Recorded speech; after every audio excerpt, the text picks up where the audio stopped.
Há muito tempo, de acordo com o livro de Gênesis, a terra estava cheia de maldade e violência.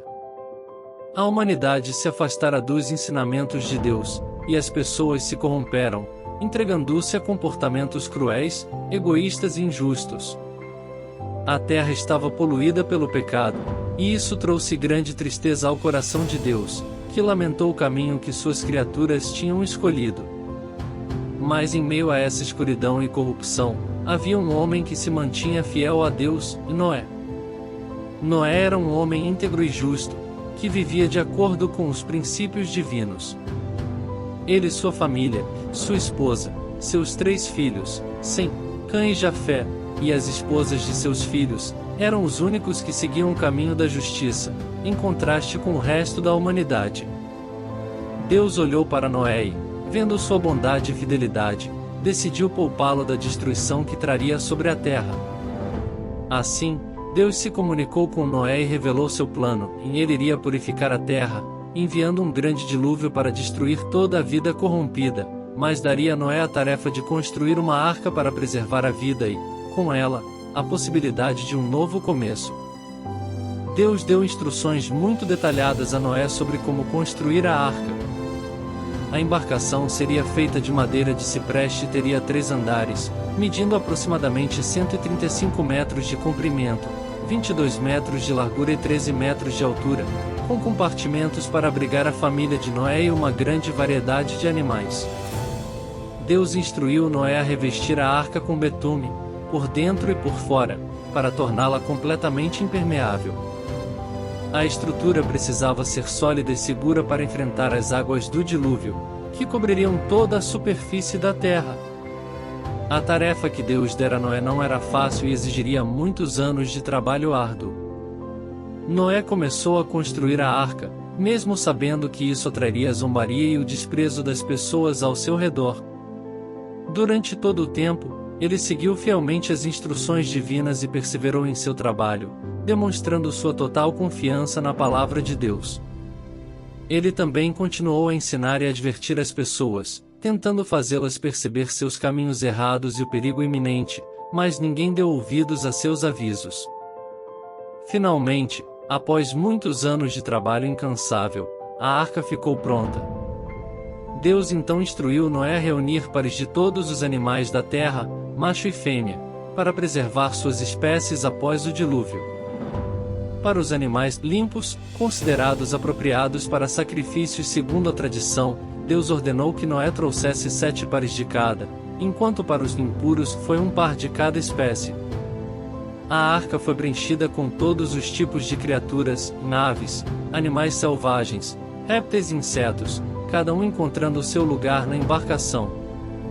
Além disso, Noé teve que armazenar uma grande quantidade de alimentos para sustentar a sua família e os animais durante o tempo que passariam dentro da arca. Quando tudo estava pronto e todos estavam acomodados dentro da arca, Noé, sua esposa, seus filhos e as esposas deles, junto com os animais, Deus fechou a porta, selando-os em segurança. Pouco depois, o céu se escureceu, e começou a chover. Pela primeira vez, as pessoas experimentaram uma chuva intensa e incessante, que se estendeu por 40 dias e 40 noites. As águas subterrâneas também romperam, criando fontes poderosas que jorravam da terra, e o nível da água subiu rapidamente, cobrindo montanhas, vales e planícies.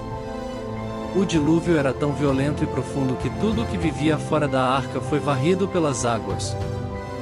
Durante esses dias de tormenta, Noé e sua família permaneceram seguros dentro da arca, confiando na proteção de Deus. As águas do dilúvio cobriram toda a terra por 150 dias, e nada foi poupado, exceto aqueles dentro da arca.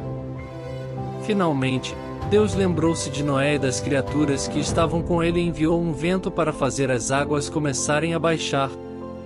O processo de drenagem foi gradual, e levou tempo para que a terra começasse a emergir das profundezas. Após muitos meses, a arca veio a repousar sobre os montes de Ararat. No entanto, Noé não saiu imediatamente da arca, ele esperou pacientemente até que fosse seguro. Para saber se a terra já estava seca, Noé soltou um corvo, que voou de um lado para o outro, mas não encontrou onde pousar e retornou à arca.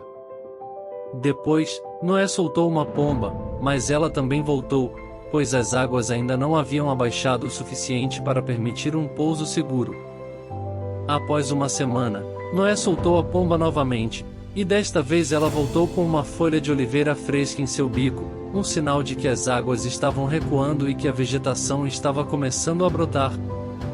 Uma semana depois, ele soltou a pomba novamente, e desta vez ela não voltou, indicando que encontraram um lugar seguro.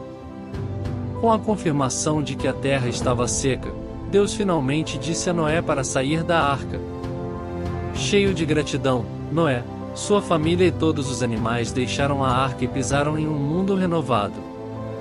A primeira ação de Noé ao sair foi construir um altar para oferecer sacrifícios a Deus, em agradecimento pela salvação e pela nova oportunidade de vida. Deus aceitou os sacrifícios de Noé e fez uma promessa solene, e ele nunca mais destruiria a terra com um dilúvio, independentemente das ações futuras da humanidade. Como sinal dessa aliança eterna, Deus colocou um arco-íris no céu. Ele disse a Noé e sua descendência que o arco-íris seria um símbolo de sua promessa e um lembrete de sua misericórdia. Esse pacto estabelecido com Noé representava uma nova era e mostrava que, mesmo em tempos de julgamento, o amor e a compaixão de Deus prevalecem. A história de Noé e a arca permanece uma das mais importantes da Bíblia, ensinando sobre fé, obediência e a bondade de Deus. Noé mostrou uma fé inabalável, confiando em Deus mesmo quando as circunstâncias pareciam impossíveis. Sua obediência permitiu a preservação da vida e o início de uma nova era para a humanidade. O arco-íris no céu serve como lembrança de que, apesar das falhas humanas, Deus sempre oferece uma promessa de renovação e esperança para todos.